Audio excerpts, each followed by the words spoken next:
here's your listening skill. It's all about transfer of learning.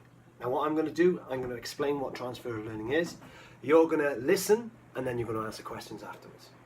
Okay, so here we go. Transfer of learning. Transfer is how the learning of one skill affects the learning of another skill. Okay, and we have 5 different types of transfer that you need to know about. The first one is positive transfer. Positive transfer helps the learning of one skill with another skill. Okay, so we take one skill, okay, that we've learned well, and that is then going to help with the learning of another one. Okay, so it could be, for example, a fundamental motor skill of catching.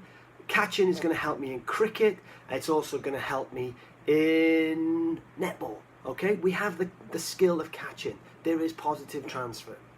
We also have negative transfer. Now, negative transfer is where the skill hinders the learning of another skill. So I've learned one skill, and when I go to learn the next skill, there is sometimes a negative influence. So, for example, if I'm doing a course on head springs, so I'm doing a lesson on head springs, and then the next lesson is a lesson on hand springs, a lot of the children still are using the skill of head springs, so they bend their elbows, and this is not going to help them with the actual hand springs where they need the straight arm.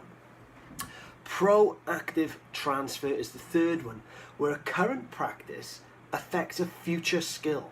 So I've learned a skill, let's look at fundamental motor skills of catching, okay, and then I'm going to use that in a skill which I'm then going to learn in the future. I don't even know what this skill might be yet, but the thing with fundamental motor skills is if I learn them, okay, I can then proactively transfer them into other skills, and that's why it's so important to learn your fundamental motor skills.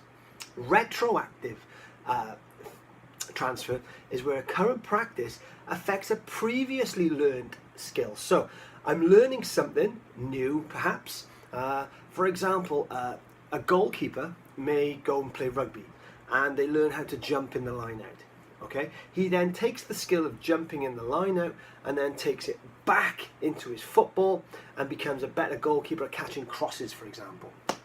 The final one is bilateral transfer, where the practice on one limb, okay, improves the performance on an opposite limb. So, kicking the football with my right foot, and we see a lot of players who can kick the ball with their right foot, right foot, right foot. Bilateral transfer is being able to take that skill over onto the left foot. Some people find it very difficult. The perfect example of this is Johnny Wilkinson, 2003 World Cup. Don't like to talk about it because I'm Welsh, but he kicked the most important kick of his life with his wrong foot. A drop goal with his right foot. Johnny Wilkinson is predominantly left-footed. Bilateral transfer. Okay, I'm going to put some questions up now, and you're going to